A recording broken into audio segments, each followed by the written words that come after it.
Hello, I'm Elisa Zhang, and I'm a physician and life coach.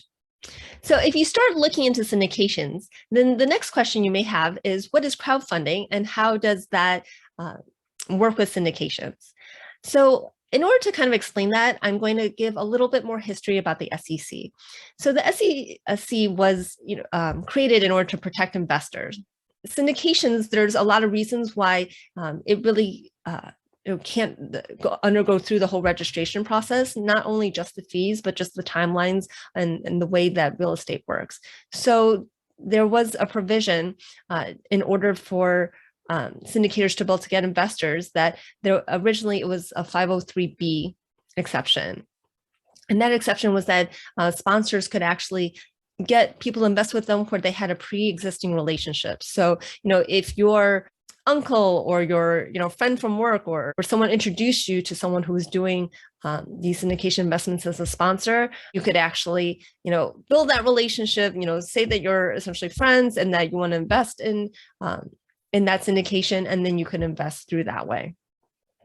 With the Jobs Act of 2012, they created a new category called a 503C, which actually allowed sponsors or syndicators to actually widely advertise their offering so that they could actually get lots of investors, but in turn, those investors had to be accredited investors.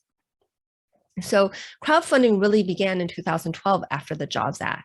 So some crowdfunding sites are essentially matchmaking sites where the syndicators or sponsors can actually put their investments up there, and different accredited investors can go and look at all the different offerings and decide where they want to invest. The downside to doing this kind of crowdfunding investment is that you're not directly talking to the sponsor or the syndicator, you're talking to the actual crowdfunding website or portal, sometimes called. And so some of these website companies might actually say they do the due diligence. They only allow sponsors or syndicators who've met their quality approval or who have a proven track record. And that may be true. So that may be a reason why to go to one of these crowdfunding websites.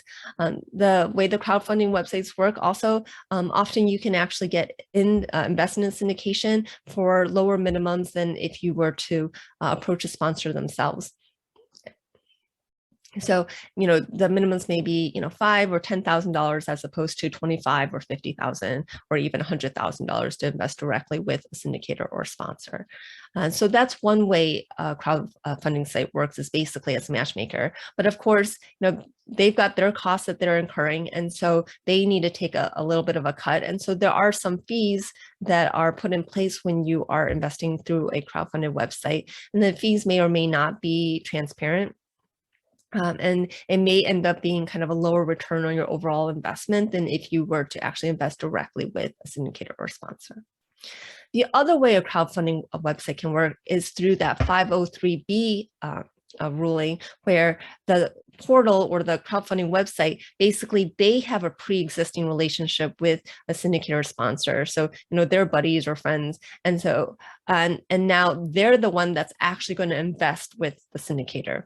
But what they can do is they can, ask for money for other people in order to actually do that investment. So then you're definitely not investing directly with that syndicator at all. You're just giving money to the portal, and that portal is the actual investor who holds the investment with the syndicator. So that's another way a crowdfunding website works. So hopefully that gave you good information about crowdfunding and why you would potentially want to use a crowdfunding site so that has lower minimums, and potentially you do get someone who's doing a little bit of due diligence and vetting, and reasons why you may not want to, which is decreased return because of the additional fees, and you're not getting to talk to the actual sponsor yourself. So when you're investing directly with a syndicator, you can develop that relationship, really get to know them. But when you're investing through one of these crowdfunding sites, then you basically have a middleman in the middle. All right, so if you would like to get more information like this, please subscribe to this YouTube channel. If you're interested in growing your wealth and you want to hear more about different ways to invest, as well as work on kind of that mindset in order to get yourself to take that leap and make the investment, then please set up a consultation call with me. You can do that at my website, growyourwealthymindset.com. It's really no risk to you. You get it's totally free. You get time to spend with me, and we can chat about where you are, what your goals are, and what you want to do in order to build wealth. All right. Thanks for watching.